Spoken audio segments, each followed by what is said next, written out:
ময়দা আর ডিম থাকলেই এই হেলদি স্বাস্থ্যকর নাস্তাটি খুব কম সময়ের মধ্যে বাড়িতে বানিয়ে নিতে পারেন।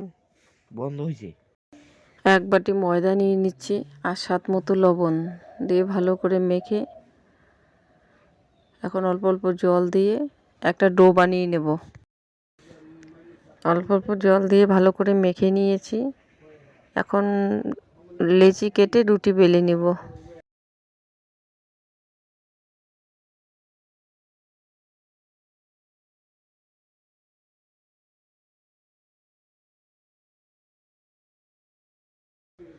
আমি কত পাতলা করে রুটিটা বেলে নিয়েছি।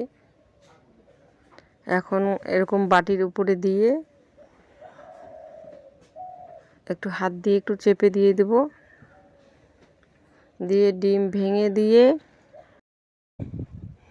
একই রকম করে দুটো বাটিতে আমি ভেঙে নিচ্ছি ডিম।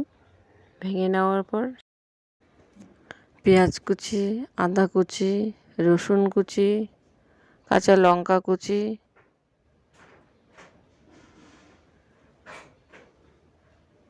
ধনে পাতা কুচি দিয়ে দিচ্ছি, স্বাদ মতো লবণ, চাট মশলা, সামান্য একটু গোলমরিচ গুঁড়ো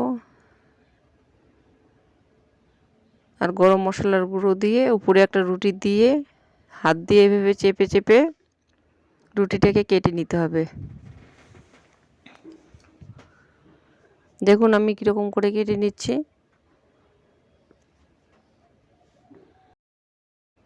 রুটিটাকে কেটে নিয়ে এখন এদিকে একটা তাওয়াতে তেল বসিয়ে দিয়েছি। এখন বাটিটা উল্টিয়ে দিয়ে দেব। একটু গরম হলেই আপনি খুলে যাবে।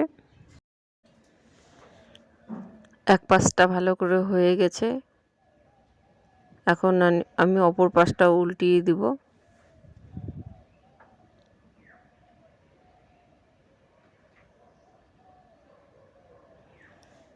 উল্টিয়ে দিয়ে ভালো করে দু পিঠটা ভেজে নিয়ে এখন সাইডগুলো ঘুরিয়ে সেঁকে নেব। দেখুন আমার একটা হয়ে গেছে, একই রকম করে সবগুলো ভেজে নিচ্ছি। অবশ্যই বাড়িতে এই রুটি আর ডিম দিয়ে রেসিপিটি ট্রাই করবেন। ভিডিওটা ভালো লাগলে লাইক, শেয়ার, সাবস্ক্রাইব করবেন। ততক্ষণ ভালো থাকবেন, সুস্থ থাকবেন। নমস্কার।